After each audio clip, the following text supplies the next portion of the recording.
যুক্তরাষ্ট্রকে কাঁপাতে এবার মহাপ্রস্তুতির ঘোষণা দিল ইরান। যুক্তরাষ্ট্র ও ইসরায়েলের গুরুত্বপূর্ণ অবকাঠামোকেও লক্ষ্যবস্তু করার বিষয়ে সতর্ক করল দেশটি। তবে কি যুক্তরাষ্ট্রের দফারফা করে তবেই ক্ষান্ত হবে ইরান? ইরানে ট্রাম্পের জোরালো হামলা অব্যাহত রাখার হুমকির পরপরই মহাপ্রস্তুতির এই ঘোষণাটি দিল ইরান। এবার কি তবে ইরান ও যুক্তরাষ্ট্রের মাঝে শুরু হবে তুমুল এক যুদ্ধ? এবার কি হবে যুক্তরাষ্ট্রের? ইরানের এই শক্তির উৎস আসলে কি?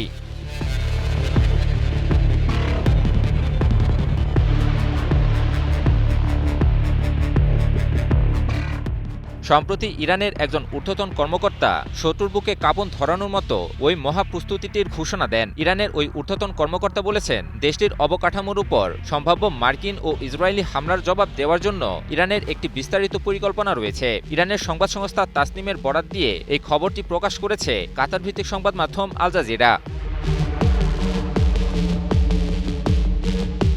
ইরানের ওই কর্মকর্তা সম্ভাব্য মার্কিন হামলা সংক্রান্ত যুক্তরাষ্ট্রের গণমাধ্যমের প্রতিবেদনগুলোকে এক ধরনের উন্মাদনা বলে অভিহিত করেন। তিনি সতর্ক করে বলেন, যে কোনো মার্কিন হামলার জবাবে পাল্টা হামলা চালাতে ইরান পুরোপুরি প্রস্তুত।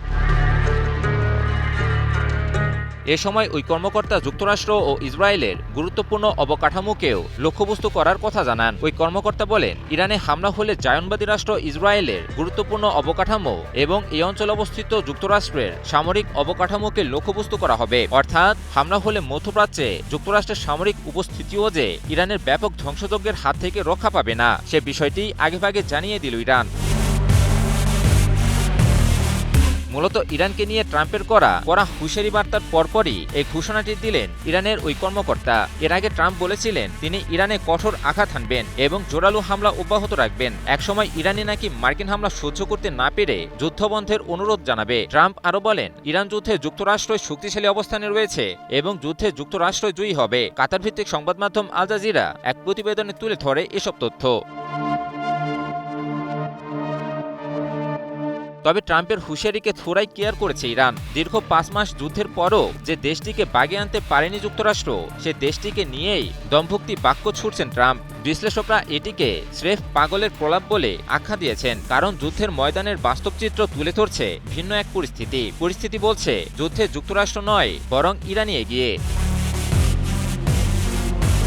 সাম্প্রতিক সংঘাতেও দেখা মিলেছে যার বাস্তব প্রমাণ। টানা 13 দিন সংঘাত চালিয়ে যুক্তরাষ্ট্র যেখানে সংঘাত বন্ধ করতে বাধ্য হয়, ইরান সেখানে নিজে থেকে আগে হামলা চালিয়ে যুক্তরাষ্ট্রকে কড়া বার্তা দেয়। বিভিন্ন প্রতিবেদন থেকে জানা যায়, ইরানের যুদ্ধের কারণে মার্কিন অস্ত্র ভাণ্ডারে টান পড়েছে, আর তাতেই নাজুক অবস্থানে পড়ে গেছে যুক্তরাষ্ট্র।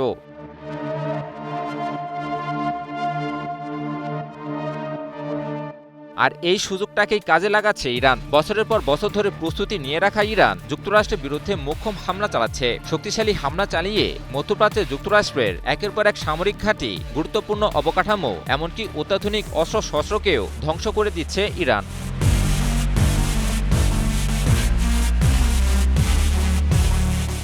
এদিকে মার্কিন সংবাদ মাধ্যম সিএনএন এক প্রতিবেদনে জানিয়েছে, ইরান যুদ্ধে আটকে গেছে যুক্তরাষ্ট্র। হতাশ ট্রাম্প যুদ্ধ থেকে বেরোনোর চেষ্টা করেও কোনো পথ খুঁজে পাচ্ছেন না। ইরান ইস্যুতে এখন যে সিদ্ধান্ত নিচ্ছেন সেটাতেই হোঁচট খাচ্ছেন মার্কিন প্রেসিডেন্ট। অর্থাৎ ইরান যুদ্ধে উভয় সংকটে পড়ে গেছে যুক্তরাষ্ট্র। ফলে এই যুদ্ধের চূড়ান্ত পরিণতি কোন দিকে এগোয় সেটা দেখার অপেক্ষাতেই এখন পুরো বিশ্ব।